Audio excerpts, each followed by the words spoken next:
Before we get to the story, I'd like to say thanks so much for visiting my new channel. I'm going to be uploading cosmic horror related stories every single day.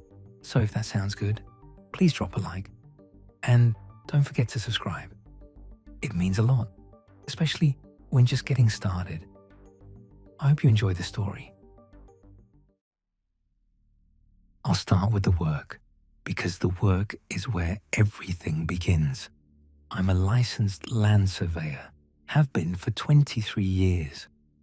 What that means in practical terms is that I go to a piece of ground and I figure out exactly where it is in relation to everything else, legally and physically, and I document what I find so that the record exists past my own memory of being there.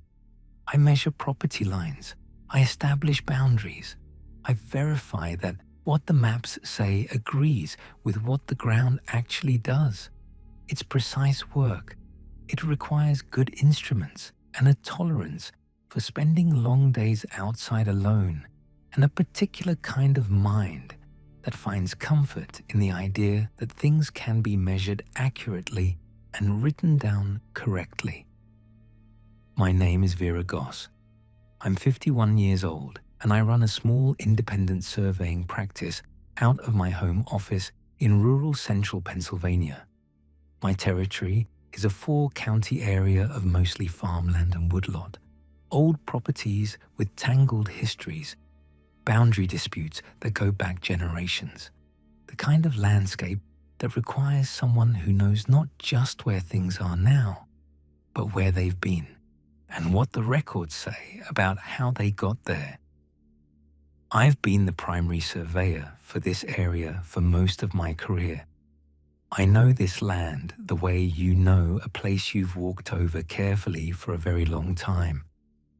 I have a part-time assistant named Birch who handles the rod work on large jobs and keeps the office filing from becoming completely unmanageable.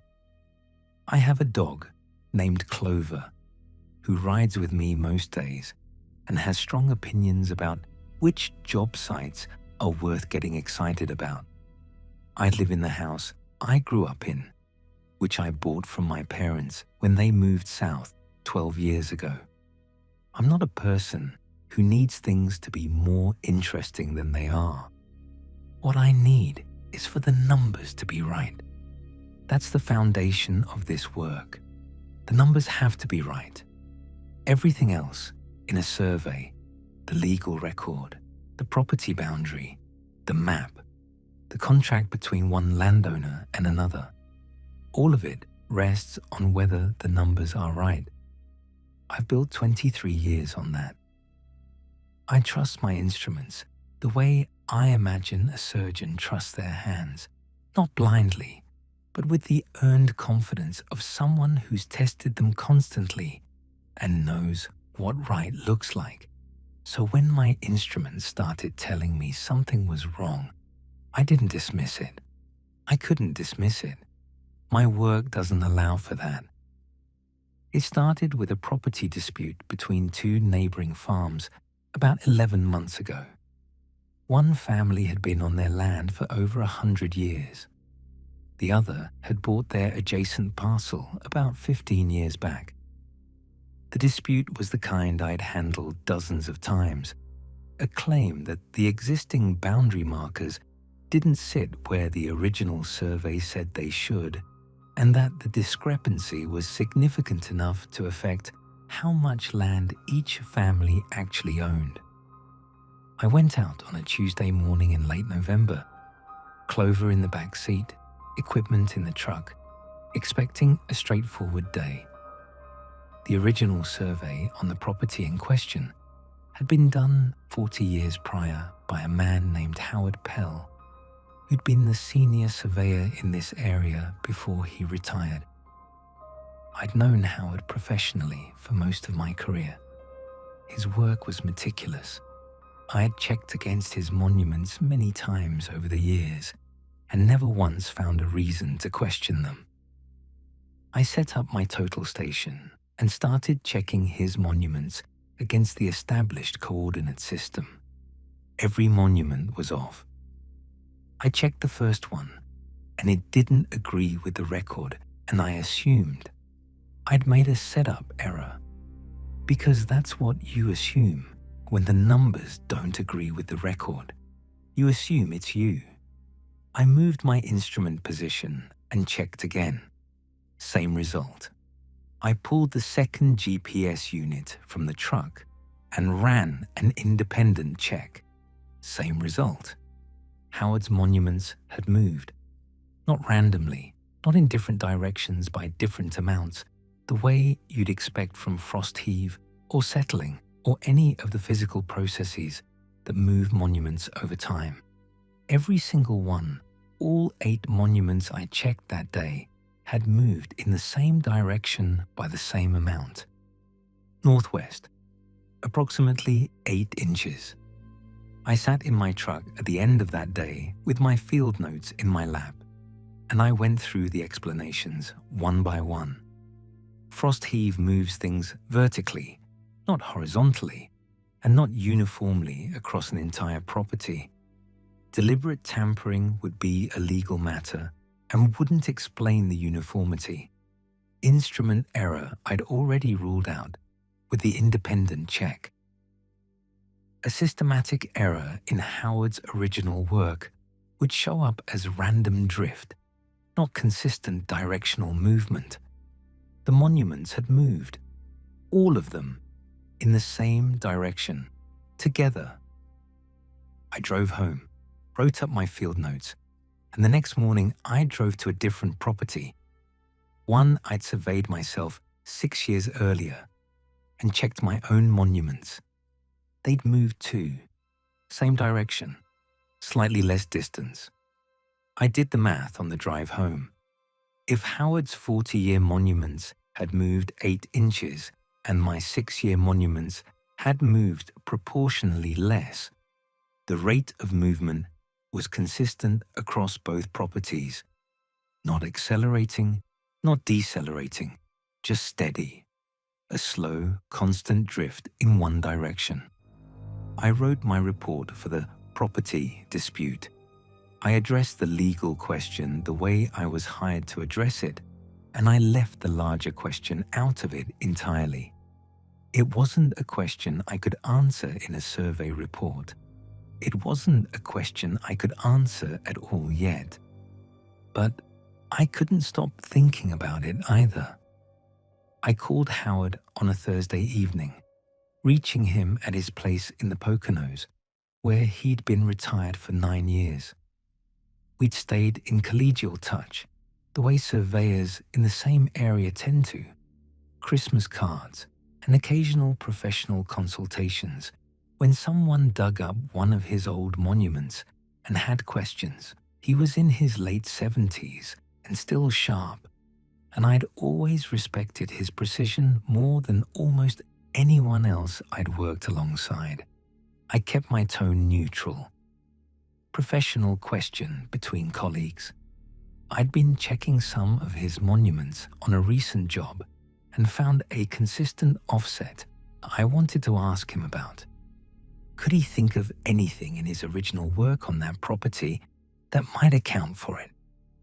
There was a pause that was longer than the question warranted. Then he asked me which direction the offset ran. I told him northwest. Another pause, longer than the first. He said he'd started noticing it about 15 years into his career. He'd thought at first it was cumulative error from his early work, something he'd been doing systematically wrong before he'd fully refined his methods. But when he checked his early monuments against his later ones, the offset was proportional to time, not to any change in his technique. His older monuments had moved more than his newer ones because they'd been in the ground longer. He'd kept a private log, his own records separate from his official files. He'd tracked the rate of movement across dozens of properties over his entire career. For most of that time, the rate had been consistent. About 15 years ago, it slowed slightly. Then about 8 years ago, it began to pick up again. I asked if he'd ever reported it or told anyone. He said he'd told one person, a geologist, he'd been connected with through a professional contact, someone with access to deep subsurface survey data. She'd reviewed his private log carefully and told him that what he was documenting wasn't consistent with any known geological process and that he should be thoughtful about who he shared the information with going forward. He'd asked what that meant. She'd said it meant exactly what it sounded like it meant. He hadn't shared it with anyone since. He said he'd send me a copy of his private log. I thanked him, and we talked for a few more minutes about nothing in particular and hung up. His email came 2 mornings later with a file attached. 40 years of documentation, dates, locations, measurements, comparison to established benchmarks, the same precise language he'd used in every official record I'd ever seen from him. I poured a cup of coffee and I sat down and I started reading. I spent 3 evenings going through Howard's log from start to finish. It was exactly what I'd expected from him in terms of quality. No speculation, no drama, no editorializing. Just the numbers and the dates and the locations. 40 years of the same quiet insistence of the data. The ground was moving northwest at a rate that had been consistent for most of his career, that had briefly slowed and then began to accelerate 8 years ago. I plotted everything on my own maps. The movement wasn't centered on any fault line or geological feature I could identify. There was no known structure in the subsurface geology of this region that would account for directional horizontal movement of this kind. It was uniform across Howard's entire survey area, across the whole county as far as his data reached, in a direction that didn't align with anything in any geological reference I could find. I added my own data to his. The acceleration he'd noted in the last 8 years was real, and my 6 years of monuments confirmed it. The rate over the past 3 years was measurably faster than the previous decade. Then I found the note Howard had made in the early 90s. He'd talked to an older surveyor, long since dead, who'd mentioned noticing unusual monument drift going back to work he'd done in the 1950s. Howard had tracked down that surveyor's archived records at the county office and cross-referenced them. The movement had been documented for at least 70 years in the combined records. But there was more. A surveyor's note from the 1920s mentioned that certain long-standing property monuments had shifted from their recorded positions in a way he couldn't account for. He'd reset them. He'd documented the discrepancy carefully, the way a good surveyor documents anything he can't explain, and moved on. The positions he'd reset them to weren't the same as where the original 19th century surveys had placed them. I sat with that for a while. The movement goes back as far as the records do. Every surveyor who'd worked this ground carefully enough had found the same thing.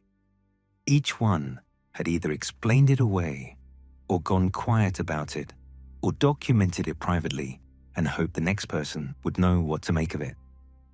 The records reach back over 100 years, and at every point they showed the same thing. The ground moving northwest, slowly, steadily, without stopping. I closed my laptop. Clover had been asleep under the table, and she came out and put her head on my knee without being asked, which she sometimes does when something about my posture tells her I need it. I scratched her ears for a while without looking down. It took me 2 weeks to track down the geologist Howard had spoken to. She wasn't hard to find once I knew her name, Dr. Nance Rourke, but she'd left academic geology 12 years ago, and her current contact information wasn't in any professional directory. I found her eventually through a retired colleague of hers who was willing to pass along a message. I sent her a careful email. I said I was a land surveyor in central Pennsylvania and that Howard Pell had suggested she might be a useful contact regarding an unusual surveying matter. I didn't say what I knew. I didn't want to front-load it. She called me the following evening. She got to it almost immediately, the way people get to things when they've been waiting longer than is comfortable to talk about them. She asked how much of Howard's documentation I'd reviewed, and I told her all of it.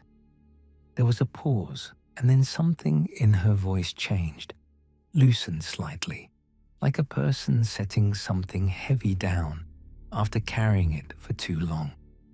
She told me that when Howard brought her his data 12 years ago, she'd spent 3 months trying to find a geological explanation that fit.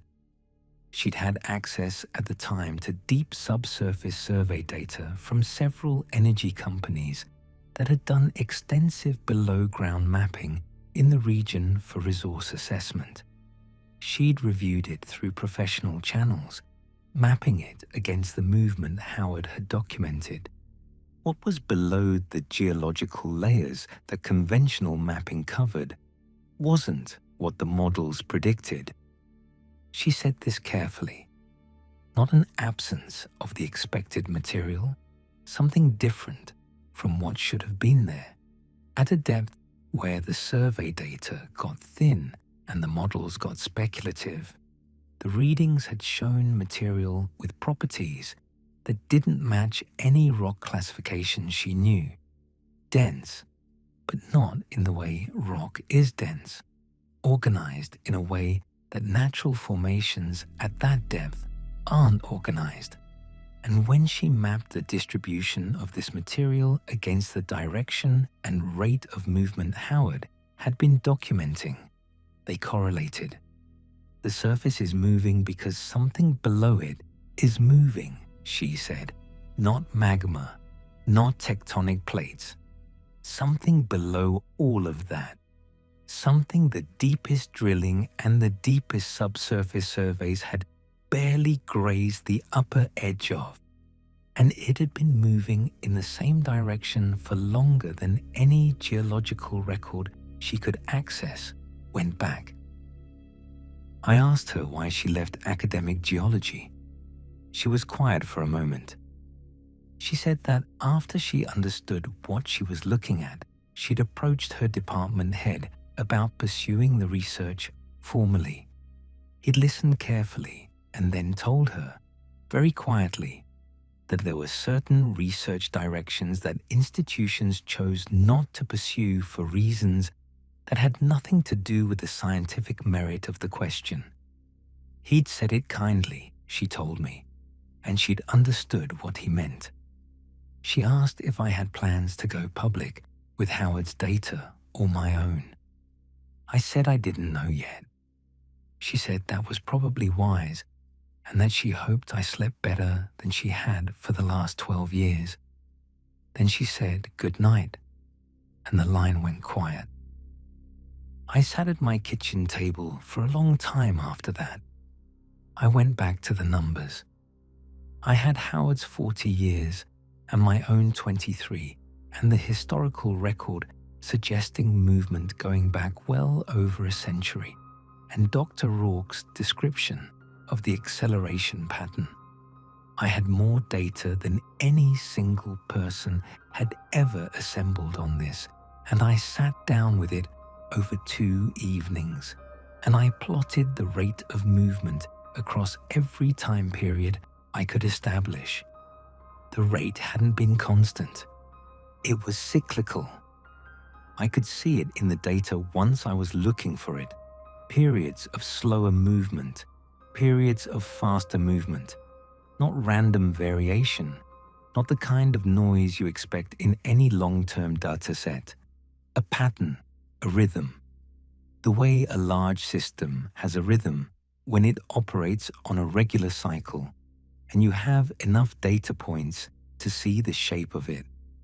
I worked out where the current acceleration sat in that rhythm.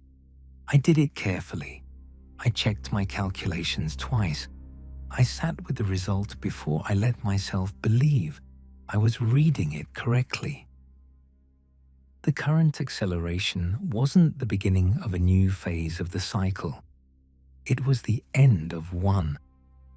The rate had been building towards something for years, and the data, when I plotted it against the historical pattern, suggested that something was close. I didn't know what close meant in absolute terms. The movement had always been too deep and too slow for seismographs to catch. It moved beneath them. In a way, they weren't designed to detect, at a depth they weren't pointed toward. Every seismograph ever built had been sitting on top of this without any of them registering a thing. They were looking for the wrong kind of movement in the wrong part of the ground. But the rate change in my data was real, and the pattern suggested that whatever the end of this cycle looked like, it wasn't going to look like the small incremental adjustments that showed up as monument drift. Something at that depth, moving at that scale, making a significant positional shift, would mean something different at the surface. I didn't know what different meant in practical terms. I didn't have a model for what the surface does when something that size moves significantly underneath it. I don't think anyone does. I drove out to a field on the edge of a property I'd surveyed 3 years ago. I set up my total station in the dark with a headlamp because I hadn't wanted to wait until morning. I checked the monument I'd set on that job against the current GPS coordinates. It had moved more in the last 6 months than it had in the 2 years before that. I packed up my equipment and drove home. Clover was waiting at the door, and I sat down on the floor of the entryway, and she climbed into my lap, all 52 pounds of her, and I let her stay there for a while with the door still open and the cold air coming in and all the lights on in the house behind me. I'm still surveying. I kept waiting to feel like I shouldn't be, like the thing I know should make the work feel pointless or absurd, and it hasn't. If anything, the work feels more important than it did before, though I'd have a hard time explaining why to anyone who hasn't done it. I called my sister in Ohio about a month after I talked to Dr. Rourke. We talked for an hour. Her husband's garden, their youngest starting college, whether she thought our mother's old dining table was worth having restored. I didn't mention any of what I'd found.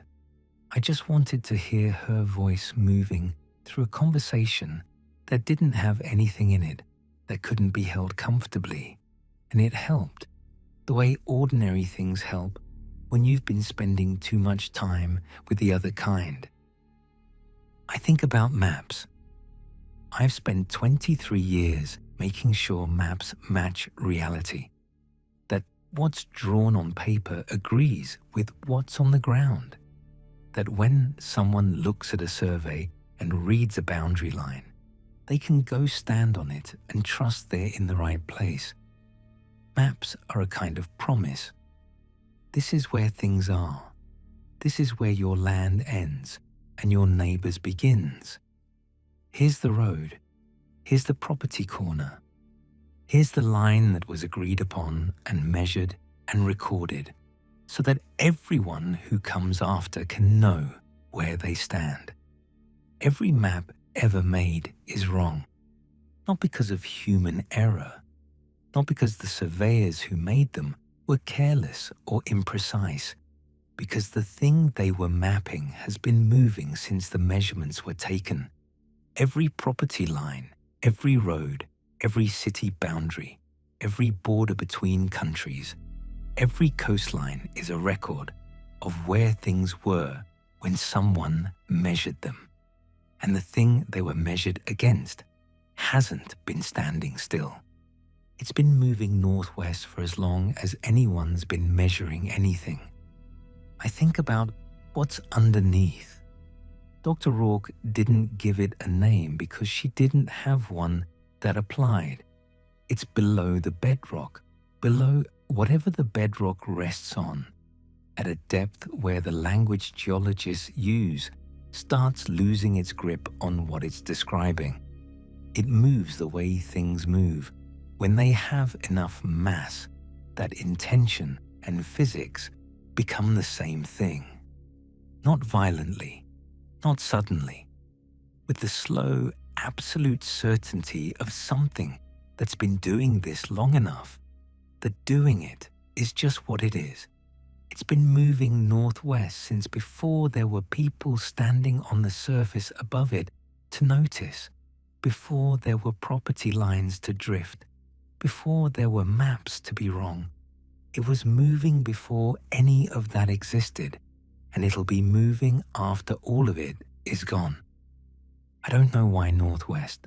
I've thought about it more than is probably useful.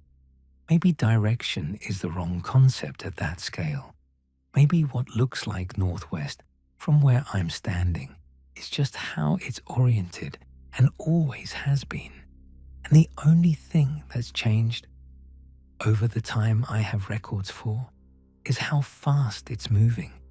It's moving faster now than it was when Howard started his log, faster than it was when the surveyor in the 1920s noted his discrepancies. The cycle I plotted is real, and I'm at the end of a phase of it, and I don't know what the end of the phase looks like from the surface. I keep my own log now, private, separate from my official files, the same way Howard kept his. Every week, I go out to a set of reference monuments I've chosen across my survey area, and I check them against their established coordinates, and I write the numbers in the log, the date, the location, the offset, the direction. The numbers go in, and I close the book and put it back on the shelf and go to bed. I don't know who I'm keeping it for. Maybe for the next surveyor who goes out to check a monument and finds it's not where the record says it should be and starts asking the right questions and eventually comes to the same place I did and needs to know that someone else got here first. That's the nature of this work. You document for whoever comes after. You set a monument so the next person who needs to know where the line is can find it. You leave records so the questions people have can be answered past your own lifetime. I set my monuments, knowing they'll have moved by the time anyone checks them. I write my numbers down, knowing the numbers will be different when the next person takes them. I stand in my field in the early morning with my instrument set up and the light coming flat across the land the way it does in October. That low, clear light that makes everything look like it's been placed carefully and will stay where it is. And I take my shots and read my angles and write everything down the way I've done it for 23 years. I know now what's underneath it. I know it's moving. I know the cycle I've plotted is approaching whatever comes at the end of it. None of that stops the work from needing to be done. The ground is still the ground. It'll still need to be measured. Property lines will still need to be established, and boundary disputes will still need to be resolved, and the legal record will still need to agree with what's physically in the ground. None of that changes because of what's underneath. It's just that what's underneath isn't bedrock that goes all the way down to something fixed and final. It's something that moves, something that's been moving since before the bedrock formed above it, something that the entire surface of the continent, every road and field and city and forest, every piece of ground any person has ever stood on and called solid, is just resting on top of without knowing it. And when it makes its next significant movement, none of the instruments designed to see it coming will see it coming. The seismographs will pick up what happens after, but they won't give any warning before because they're not looking at the right depth and they're not looking for the right kind of movement. But Vera's monuments will show it afterward. She'll go out to check them, and the numbers in her log will be different from the last entry, and she'll know the size of it from how different they are, and she'll write it down. She'll add it to the record. She'll go to the next job. That's the work. She's made her peace with it being enough.